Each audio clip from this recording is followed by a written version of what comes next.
সূরা আল বাইয়িনাহ।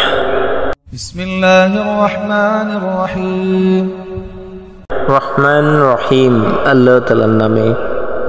لم يكن الذين كفروا من أهل الكتاب والمشركين منفكين حتى تأتيهم البينة। আহলে কিতাব ও মুশরিকদের মাঝে যারা আমার আয়াতকে অস্বীকার করে তাদের কাছে সুস্পষ্ট প্রমাণ না আসা পর্যন্ত তারা কখনো ফিরে আসবে না। রাসূলুম মিনাল্লাহি ইয়াতলু সুহুফান মুতাহহারাহ। আর সে প্রমাণ হচ্ছে আল্লাহর পক্ষ থেকে রাসূল আসবে যারা এদেরকে আল্লাহর পবিত্র কিতাব পড়ে শোনাবে। ফিহা কুতুবুন কাইয়্যিমাহ। রয়েছে উন্নত মূল্যবোধ ও ভারসাম্যমূলক নির্দেশনাবলী। وما تفرق الذين أوتوا الكتاب إلا من بعد ما جاءتهم البينة। আগের কিতাবধারী লোকেরা যাদের কাছে সুস্পষ্ট প্রমাণ এসে যাওয়ার পরও বিদ্রূপ এবং উন্নক্ষ নিমজ্জিত হয়ে পড়েছে।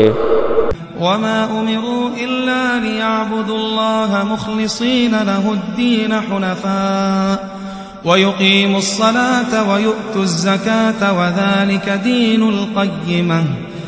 অথচ এদেরকে এছাড়া আর কিছুই আদেশ দেওয়া হয়নি যে তারা আল্লাহর জন্য নিজেদের দিন ও ইবাদত নিবেদিত করে দেবে এবং নামাজ প্রতিষ্ঠা করবে, যাকাত দান করবে। এটাই হচ্ছে সঠিক জীবন বিধান। ইন্নাল্লাযীনা কাফারু মিন আহলিল কিতাবি ওয়াল মুশরিকিনা ফী নারি জাহান্নাম খালিদিনা ফীহা উলাইকা হুম শাররুল বারিয়্যাহ। আহলে কিতাব ও মুশরিকদের মাঝে যারা আল্লাহ তাআলা ও তার রাসূলকে অস্বীকার করে তারা জাহান্নামের আগুনে থাকবে, সেখানে তারা অনন্তকাল থাকবে। এগুলোই হচ্ছে আল্লাহর নিকৃষ্টতম সৃষ্টি। ইন্নাল্লাযীনা আমানু ওয়া আমিলুস সালিহাতি উলাইকা হুম খায়রুল বারিয়্যাহ। অন্যদিকে যারা সত্যি সত্যি ঈমান এনেছে এবং ভালো কাজ করেছে তারাই হচ্ছে সৃষ্টিকুলের মধ্যে সর্বোত্তম। জাযাউহুম ইনদা রাব্বিহিম জান্নাতু আদনিন তাজরি মিন তাহতিহাল আনহার খালিদিনা ফীহা আবাদান রাদিয়াল্লাহু আনহুম ওয়া রাদু আনহু যালিকা লিমান খাশিয়া রাব্বাহ।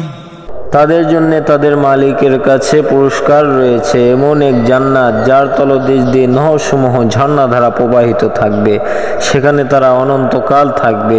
আল্লাহ তাআলাও তাদের উপর সন্তুষ্ট হবেন, তারাও তার উপর সন্তুষ্ট হবেন। এটা এই জন্যে যে সে দুনিয়ার জীবন তার মালিককে ভয় করেছে।